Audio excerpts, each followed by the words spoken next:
Hi, my name is Serdar Kuyuk. I work at Kandilli Observatory right now and Sakarya University. This is something we started at UC Berkeley when I was there 2 years ago. Um, uh, so after, so it's the so we develop a kind of algorithm that called authorization ground shaking for earthquake early warning systems, which called agrees. And we did this study from our colleagues from Italy, Simona Colombelli, Zola, Richard, and Mustafa. So recently we see that early warning methodologies are becoming really more accurate day by day in order to real-time source characterization. But still, we have a remaining challenge, which is the minimization of false alarms. And it has a negative impact because it could generate a so-called cry wolf syndrome in the community. And that's happened 2011 when there was an earthquake released from JMA with a magnitude 7.8. And then a few seconds later, maybe 20 seconds later, GMA declared that it was in fact 2.3 events. But due to this information, Shinkansen, bullet trains, and other factories stopped their lines and made a confusion. So we figured out that actually, well, Japanese now working, JMA working now, a backup system, but there's no existing backup in any existing early warning system. Otherwise, it would be much easier to see if the system see the actual ground shaking. So we need a confirmation.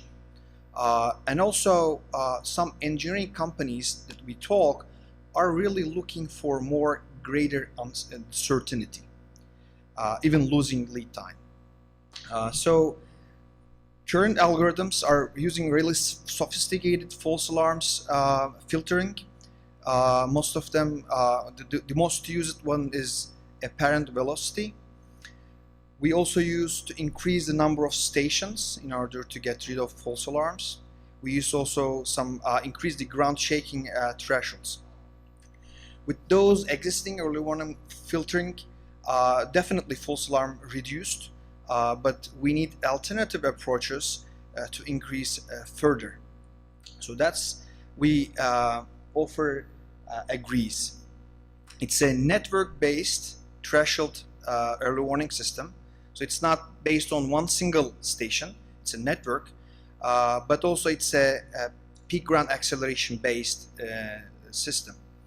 After engaging with engineering companies, somehow, and I'm also an engineer, that we have a tendency to use pure results like acceleration, and we want to use the threshold based.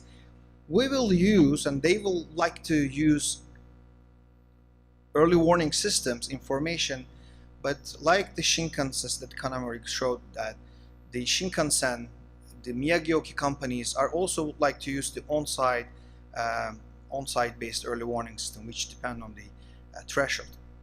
So ACRIS is designed for an external module to support existing early warning system and filter out false events by evaluating actual shaking near the epicenter. Here is the travel time curve, the epicentral distance, time. You see that is a P wave, S wave with a yellow and red color. So generally, I mean, alarms, let's say, use 4 stations and sometimes 6 if you think about the Presto. Here is the blind zone when the 4 stations arrive, and regular network-based early warning systems use this prior information between P wave and S wave. So when an early warning system declares an event, let's say at the 8 seconds after origin time, so they are using only information between these 2 lines. And I'm offering here to use those information to filter out false events.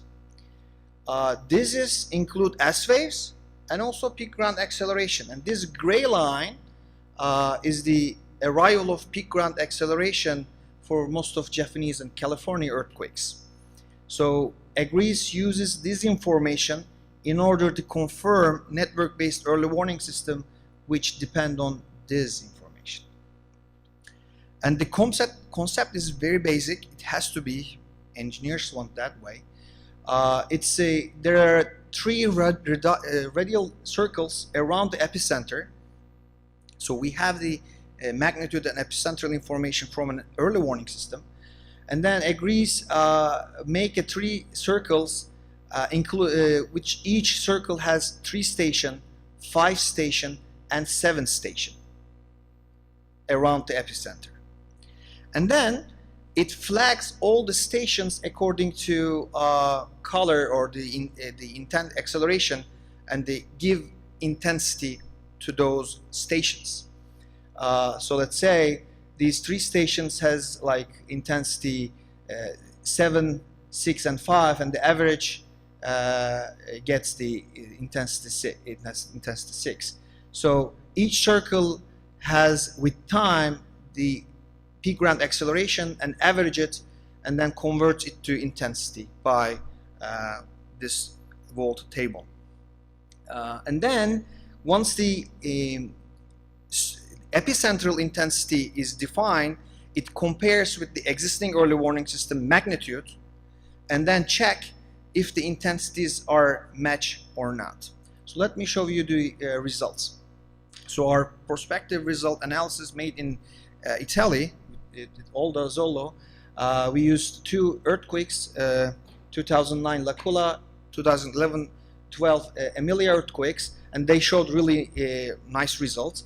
But we also include where Presto fails. Presto is an early warning system that is built by Aldo Zollo in Italy and used in Europe. So we also fit EGRIS with 3 false events due to storm, teleseism, and broken sensor. So let's look at the 2009 L'Aquila earthquake. So let me show you first this video, and let's read through it. So this, okay, let me describe what it is. So this is the certain stations that EGRIS show, and you see that the stations are changing its color according to arrival intensity, and these are circles that I said. These are the 7 closest stations. So and then here you see that when the epicentral intensity arrives after origin time. So I will go through and restart again. So you see here when the waveforms comes, the circles are going on, and in each station you have different colors resembling the intensity at this station, and these lines are the result of EGRIS, epicentral intensities. Let's look at the snapshot so that we will understand better. So here's the origin time, the time, and the amplitude of acceleration, 7 closest stations. And this earthquake is very nice because you have very dense station coverage. 2 stations are less than 2 kilometers, 4 stations less than 4 kilometers. And then these are the onset of P waves, peak ground acceleration shown here. This gray line at the time when the Presto declares first alarm. It's about 7 seconds after origin time, 4.5 seconds after P wave onset of the first station. And we run Presto and EGRIS differently and check the results. This is the result of EGRIS.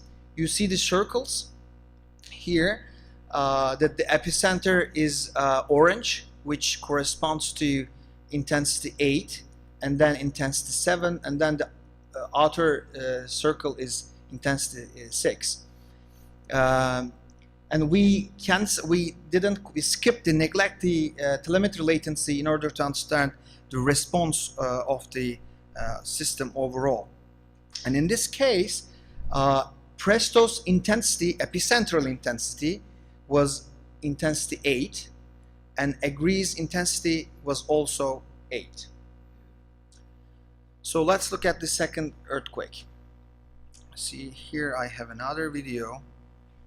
The time goes, each time signals are arrived, and then Agrees give an alert, and this is the result of Agrees. Let's look at the snaps in order to read better. So in this case, this is the Emilia earthquake, which is the second largest event in Italy for the last decade. In this case, the stations are rather sparse. The first station is 13 kilometers away, and the others are like up to 50 kilometers. Presto declares the first magnitude estimation at the 11th second, and at the time of 11 seconds, Agrees also confirmed this earthquake with the intensity of epicentral intensity of 7. And in this case, Presto and Agrees give this exactly same intensity information. So let's look at another event that Presto declared as a false event, but it was false, and that was happened in 2013 due to storm. So here you see here again the waveforms of stations. Because the thresholds amplitudes are very small, Agrees doesn't give any intensity at the stations, and that's due to a weather condition. And the magnitude the Presto declared was 2.1. So let's look at the again snapshot. Here's the first alarm by Presto at the seconds of 8.5. It started with the initial magnitude 1.7 and then increased 2.1. And you see this is not an earthquake, and this is a fact, this is a storm. But because the amplitudes are so small, Agrees couldn't see any intensity at the stations, where Presto somehow picked and then made an event. In this case, Presto declared the epicentral intensity 3, where Agrees says 1, which is non-felt. So let's look at another event, false due to teleseismic event. I will run through again. You see here there's something going on, kind of earthquakes, but Agrees doesn't create an event. No color changes, no intensity information. It was a 5.8 earthquake happened in Greece in 2014, approximately 600 kilometers away. And when we look at, you see that there's a P wave front propagating from Greece here to the north, and then those stations are triggered, and there are gray stations that you might hard to see here, and Presto create an event with a magnitude 2.3 and then jump to magnitude 3.7. Well, it was a real event, of course, a teleseismic event, but the source parameters were wrong, and we consider that it's a false event. At the end, Presto declares that it's the epicentral intensity is 3, and Agrees says that I didn't feel anything. Last one is due to broken sensor. Somehow, in a day, in this Irpina network, there were kind of noises around, and then one sensor is broken down. And then Presto is designed for really small events, like magnitudes up to 3, because there's no large earthquakes in Italy that way in the area. So somehow it passed out, but Agrees says that all the shaking in these stations, I don't see any somehow intensity. Here's the snapshot. You see that at the same time, very close 7 stations, you see those noise. I don't know why, but these are noises.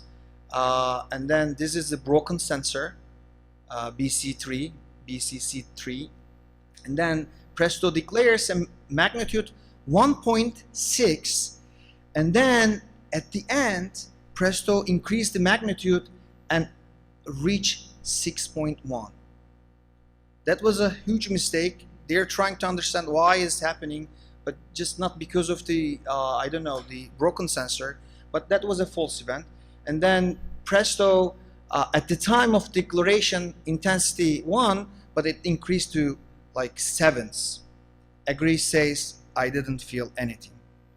So I envision this agrees to implement in CISN Shake Alert project. I vision that the agrees will work, will request all the stations, waveforms from the stations, process the waveforms, and then sends the information, the epicentral information, to the decision model, so that decision model will get another confirmation based on observed shaking. So, agrees will work as another filter to diminish false alarms, and hopefully it could be implemented. So as a conclusion, I've proved that here with that agrees could be a backup system to existing early warning systems.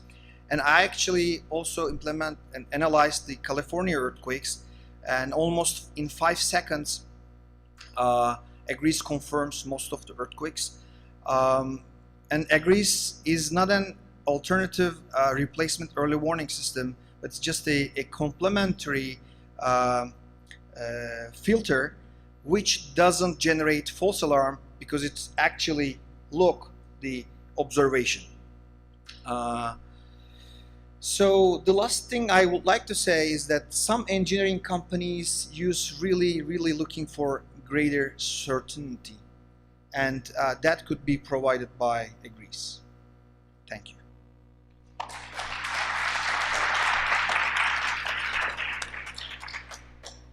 Questions?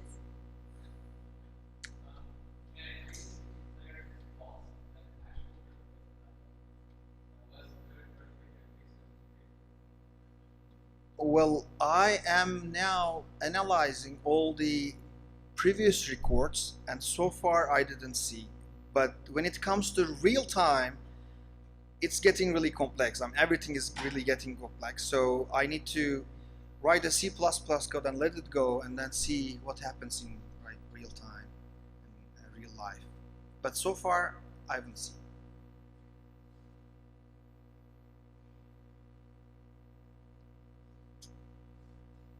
Okay, well, our next presenter couldn't be with us, so we're going to let Serdar take it again. Okay, thank you. Well, sorry.